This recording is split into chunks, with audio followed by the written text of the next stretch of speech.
What do you want your legacy to be? We live in a day and age where everyone wants to talk about legacy and the things they'll leave for people when they're gone. I believe in creating a living legacy in the only time that we have, the present moment. Each and every day we have an opportunity to inform, inspire, and motivate ourselves and others by taking purposeful action guided by conscious decisions. The late great Maya Angelou said it best when she said, "People will forget what you said. People will forget what you did, but people will never forget how you made them feel." I'm your host, Darius Charles, and this is the Legacy Lifestyle Podcast.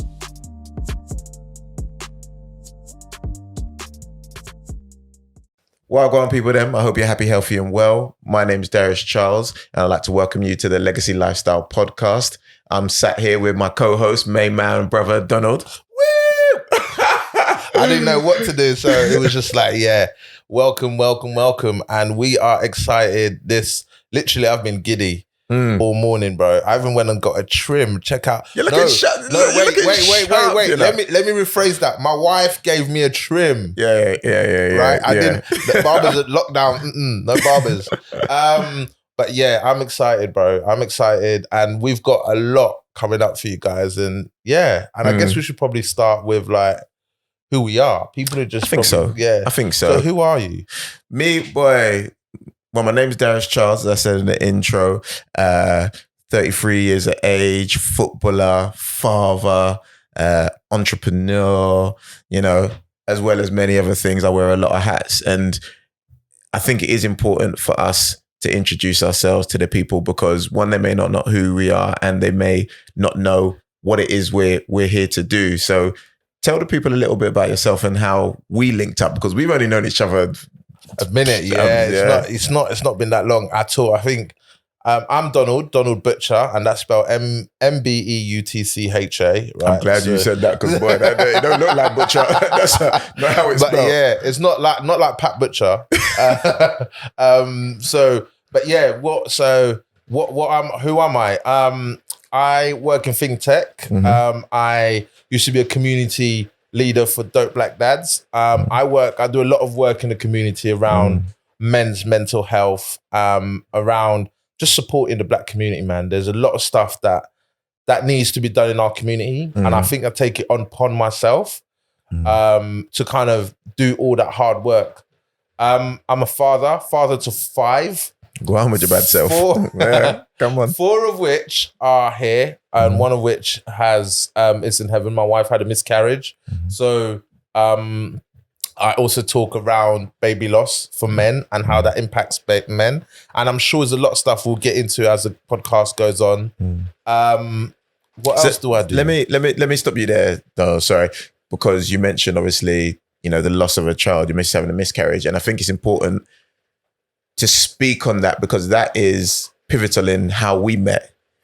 Do you know what I mean? That is how essentially we came together. So talk on, you know, how we came together and that period of your life. Yeah, no, definitely. So I met Darius when we were asked to do a podcast around masculinity and baby loss and stuff as men that we have lost, right? It was a Cuts Deep podcast.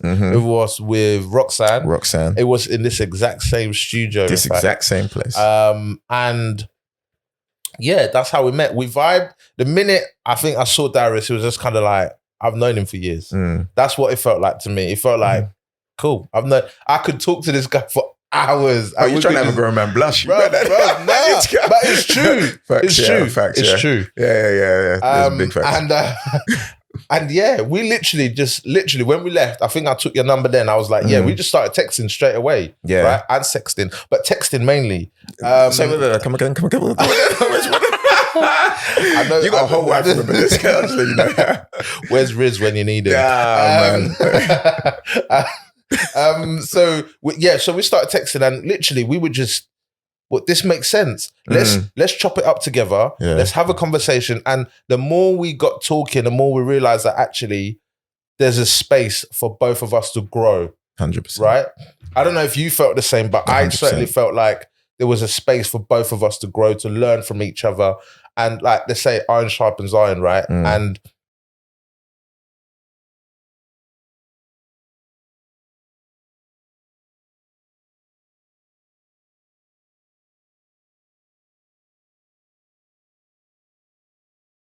actually respects and honors and fulfills the purpose of manhood. Yeah. How did you feel when we kind of Bro, like you said, like there was a real synergy between us, innit? And it's so funny how when masculinity is brought up, man crush? Yeah, you are not my man crush. You could not have this. It's so funny, like when we talk about masculinity, like give it to me. Our misguided ideology around what masculinity is, right? Everyone thinks it's like big, strong, you know, stubborn, you know, Neanderthal type man. Yeah. When in actual fact, that couldn't be further from the truth. There's nothing alpha about that. And in actual fact, that is someone who is hiding away from their healing, right? Which will actually take them to being the best version of themselves. And being sat in the room and hearing about your story, which we're definitely going to get into because it'll give people a more of an insight into who you are, was humbling for me because it made me instantaneously like connect with you because as we know, like men sharing vulnerability like is not a thing, right? It's frowned upon. It's not part of the patriarchal society and ideology that we have. So when you share that story with me, like it allowed me space to open up and be vulnerable with you and Roxanne at the time. So it, like you said, it just made sense for us to come together and do stuff. And because you've obviously done so much incredible work in our community, the Black community, for, you know, boys specifically, and I am a Black man who is conscious about the work that needs to be done, not only on myself, but the generations that are going to come after me, having a young son, I found it extremely important for us to connect and create a community and network and branch outward so that we can continue to do the work. And essentially, that is why we came together to do this podcast, because I had been thinking about doing a podcast for a couple of years now. Yeah. And I never really had, there was just that thing, you know, and timing is everything, coming towards the end of my footballing career, having different experiences through my own, you know, journey. And then boom, we sit down on these exact sofas, you know, with the lovely Roxanne from the Cuts Deep podcast with us.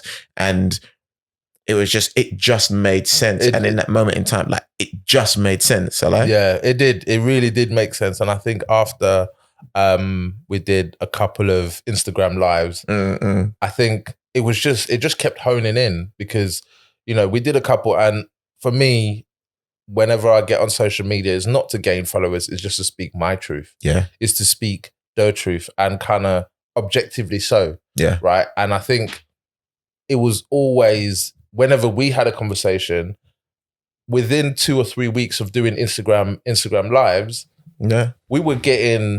I was getting a number of messages on a daily basis saying that was amazing. People were reaching out saying, look, I'm in this situation. How can you help? People were saying, look, I really want to get mentored by Can you put me into, and I was blown away. So it made, when we had, and I think you approached me about the podcast. I had been thinking about it, but I didn't quite know how to approach it. And when you said to me, let's do a podcast, I was like, this is just like, we're on the same wavelength. Like, it just made complete sense. So to me, they're conversations that need to be had, conversations that we're not both afraid to have, you know, whether it be about sex, about women, about the miscarriage, right? About suicide, about masculinity, trauma, financial health, whatever it is. I think one thing that men in our society, especially Black men, is this, like you said, this whole confusing idea of masculinity that's had, right? Where it differs from culture to culture, where from a very young age, you're told you have to become a man, but you're not given the tools to become that man, right? But you're expected to behave like a man. So when you're not given the tools, then you're kind of going trial and error, your fingers pointed that you're not behaving like a man. Yeah. So it's important to have the conversation. Why are you not behaving like that? What is causing you? Why don't you have the tools? How can you get the tools, as well as educating yourself? So I think it's important the difficulty we have in today's day and age is that once you become a man in terms of physicality and visual perception, you're not allowed to learn anymore. You're meant to have it all figured out, and you can't make mistakes. In this day and age, you cannot make mistakes, right? Because people are ready to just persecute you for them. What they're not willing to do is to go back and look at your upbringing, how you were raised, who raised you, who wasn't around to raise you, and why you've become the person you have. And that's not to dismiss anything that you may have done up until that point, because, I've definitely been a part of traumatic experiences or perpetrating traumatic experiences on people because I haven't healed. And I'm not excusing my behaviors. What I'm saying is, look at the receipts. Do you know what I mean? Look at the men that were or weren't there. Look at the women that were or weren't there. And when you take a step back and look into the nuance of things, which is what we're kind of talking about in terms of the conversations we're having, you actually start to understand people more. Yeah. And then once you start to understand them, you start to empathize a little bit. Yeah. Yeah. And then you kind of you can both meet at the table, because there's some topics that we're going to talk on, which are going to be very difficult topics. Very, very to difficult. speak on. Yeah. And it's important that when people come here, they're coming here with open ears and no judgment. That's it. Correct. And I think, like you said, it's the conversations that we will be having will test, even I'll go as far as test some relationships. 100%. Right. And they will test people and individuals. And the idea is, come with an open mind, come to listen, actively listen, come to ask questions. Don't come to put across your point of view, right? Because when you do that, you shut yourself off to listening straight away. The minute you're thinking, you're now listening to respond. You become that person. You become like Sharon Osbourne, where you're listening to response, right? Yeah. And I'm excited. And we're gonna have some guests on as well. 100%. Like, we're gonna have some very interesting guests. We've definitely spoken about a few. We got a few lined up between our networks. Like, we can definitely get a few people here, but. Talk to people about that story that connected us. Oh, wow. We're going back there. I mean, let's go back there. All right. Okay, cool. So this was September 2000 and where are we? 2021. This whole year has been a myth. So this was September 2 years ago. So 2018. Yeah, 2018 is coming up to 3 years this year. And it's a fateful day. My wife was pregnant. We had 3 other kids already. And my wife was pregnant. And the whole pregnancy, she was fine, but she had a hernia. And her hernia was hurting her a little bit. So she decided, on that fateful day, I went to work. It was a Friday. The hernia was hurting. She said, look, I'm in pain, but I'll be okay. You go to work, and if it gets worse, I'll call you and you come back.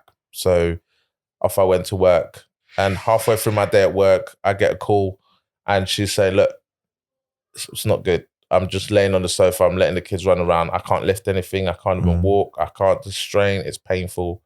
It's like, okay, cool. So, and she had a midwife appointment that late afternoon, early evening, around 4ish, I think. So I was like, okay, cool. No worries. I'm going to come home. I'm going to come home straight away. So by the time I finished what I was doing and got home, it was around the time she was leaving to go to a midwife appointment. She was like, actually, I feel a bit better. I'm going to go take all the kids there. So she took I was like, okay, fine. Let's go. And she was like, you going to bring the kids? I said, yeah, why not? For some reason, I like traveling with my kids wherever I go. We spoke about this, right? We spoke about wherever I go, I like my kids to come and experience whatever it is. The whole bunch of tribes come in. Yeah, everyone's coming. If you invite one, you get 7. Yeah. But yeah, so we turned up at the surgery, the midwife's place. They do all their tests, and then she starts listening out for the heartbeat. It's just like, oh, I can't hear it. And she's like, oh, it's normal. Sometimes the baby just hide and you just have to find it. She spends another 5 minutes. She can't find it. She's like, okay, let me get another midwife to come in and see if she can hear the heartbeat, because sometimes you need a second pair of ears. And did you ever have this? Because obviously you had 3 kids already. Have you ever had anything like this before? Did it? No. So how did you feel in that moment? Oh boy, I was anxious. I never would have put it down to, when we went, I never thought for a million years there will be something wrong. It's the furthest thing away in your mind, the furthest thing away. And at the time when I first heard about, or I can't hear the heartbeat, there's the automatic kind of, oh, okay. You don't think the worst, but you don't want to think the worst, but your mind goes to the worst. Yeah, of course. So I'm like, rah, like, okay. And are you dejecting it at that moment in time? Are you kind of like, it comes up and you're like, no. It comes up and you're like, no, it's not happening. Not me. This happens in movies. It happens to other people. Yeah, I've heard it happen to other people. It doesn't happen to me. So anyway, then the secondary wife comes in. She's like, oh, I can't hear it either. She's like, okay, cool. Sometimes it happens. You can come back in a week's time or 2 weeks and we can try again. And at this stage, my wife and I are anxious. We're like, nah, we need to hear it. She was like, okay, you can go to the hospital and they have better equipment there and they'll be able to hear it. And it's when you hear the heartbeat, and for those that are parents, it sounds like a galloping horse. Yeah. It's like, Yeah. So we can hear it. So she then sent us to the hospital. She called the hospital. She said, look, Mr. and Mrs. Butcher, come in. We want you to just like do a scan. With the baby's there, but we just couldn't find a heartbeat. You're like, okay, cool. So we went there, got there, took us in quite quickly into a room. They did the like scan on her. She couldn't find it. She was like, okay, I'm just gonna go and get a doctor. But at this stage, I think I knew. For some reason, I was aware of this is like a nightmare. This is, I just don't say those words. I don't want to hear it. Yeah. And where are your other three at this moment in time? They're running around, bro. They don't care. One of them is probably pulling something out. It's probably getting the doctor's needle and going, what's this? Yeah. Does it feel surreal at the time? Like, did it kind of feel like you were like, you know, in movies when you see it where someone sat down and it's almost like they're hallucinating, like things are happening slower. 100%. It felt like there's all of this, and you become so much more aware of everything is vivid around you. Yeah. Like the kids playing is vivid. The noise outside is vivid. Like everything is you're just aware because you're in a mind of your own where for some reason your mind does this where it just captures that moment. And I can tell you exactly where things were. There was a tray here, there was a machine. I was sat on a chair like facing my wife was on a bed on the other side, and there was a tray next to me, and I could tell you what was in the tray. There was like a gauze in the tray. There was also, I could tell all sorts of detail about that time because it felt so vivid. And the kids were running around. One was moaning about something, and the other one was just saying, I'm hungry. And the other one was, I'm thirsty. I want to drink. I want to go and play games and that kind of thing. So, and then the doctor came in, did the thing, and she said, look, I've got bad news for you. And that's when both our mouths just, and my wife just started bawling. And one of the nurses came in, a black nurse came in, grabbed the kids and just went, I'm just going to take them outside. And so she took him outside. And at this point, my daughter's looking at my wife like, why are you crying? Like, what's going on? Right. And hopefully it's a topic that we can talk about. When do you introduce the theme of death with kids, right? Yeah. So she then tells us, and my wife is literally just bawling her eyes out. I'm struggling to kind of not cry, but trying to be strong, to be like, okay, it's okay. And they give us the options, which is my wife has to, she can come back. This is on a Friday. So the option they give her is you can come back on a Sunday and deliver the baby. We'll induce you and you deliver the baby. Bro, it was surreal. It was surreal. It was kind of like, what? Like, baby's not ready yet. What do you mean deliver the baby? And even when they said that to us, there was still that bit of hope. Even when we went back into the hospital on a Sunday, still that little bit of hope in us that's telling us, we kept saying to them, can you check if the heartbeat's there? What was the car journey like on the way back home? Oh, Friday, bro. After the news.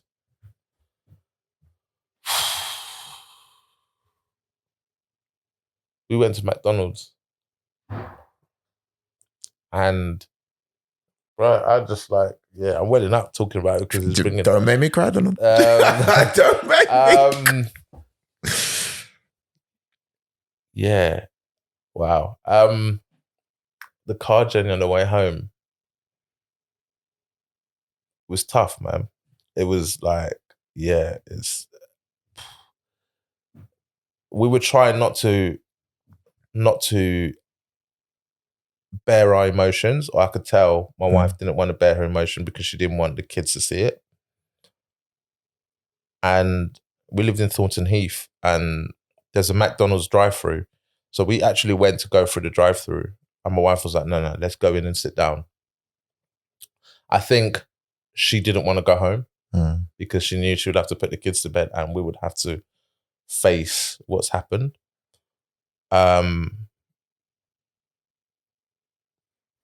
Yeah. Those are the hardest moments in it, where it's kind of like when you have time in it, when you have that time to think. That's it. And it's the emptiness, it's the silence. Yeah. It's the silence, it's the emptiness in that silence that you're just, and they say silence can be a slow killer. Yeah. Like it is, you're sat there and you just don't know what to say to each other. But we went to McDonald's, and to this day, I don't know how my wife did it. My wife is the strongest woman on this planet. She went to McDonald's and she was happy playing around with the kids, like jumping on all the stuff. I was there. I was like, I don't eat McDonald's. I think McDonald's is trash. I don't eat McDonald's. But I was sat there just looking at the place, and she'd ordered me a burger of some sort. I couldn't even tell you what it was. And I was just like, she was like, "You're going to eat that?" No, I put it in the bin. And the kids were playing around, none the wiser that this thing had happened. Yeah. I think my daughter knew, but the other two didn't. How old were they? How old were all of them at the time? So my daughter was 4 at the time. My son was 3, which means his brother was 1.5. So 1 and 8 months or so. Yeah, so those were their ages. So the younger two they were aware, but none the wiser of really had to. But my daughter had cottoned on. She's very switched on. She was like, okay, like what's going on? So we then, on the Sunday, we went back into hospital. My mother-in-law came to look after the children. We went back into hospital. And that Sunday, I remember that throughout the whole weekend, it was tough because you want to live a normal lifestyle, but you're carrying around this baby that you know is dead. Like, I don't and that's the baby is dead. You're still carrying it around, and she's still holding it. Like, in her mind, she's still got this glimmer of hope that the heartbeat will come back somehow, by some miraculous way. Yeah, and then we go into the hospital on the Sunday. We felt guilty at times when we laughed that weekend, because we were like, how can we be laughing at a time like this? And when we were in the hospital and the baby, they then induced her, and around 5:06, our daughter was born. And we both didn't want to look at her. We were like, nah, take her away. Like, we're not ready. We're not ready. So they took her away. She was in the next room. They put him in this cold cot to preserve the body. And then eventually around 7:00, my wife was like, right, I'm ready. And I was like, what? I'm not ready. I don't want to see it. So they brought our daughter out, and I just didn't want to see it. I was not ready to see our daughter. I was just like, nah, I'm not ready for this. And then eventually, as the time when it was around 8:00, I caught a glimpse, and I just broke. Am I doing the right thing? Will he hate me because of it? Like, does he know I love him?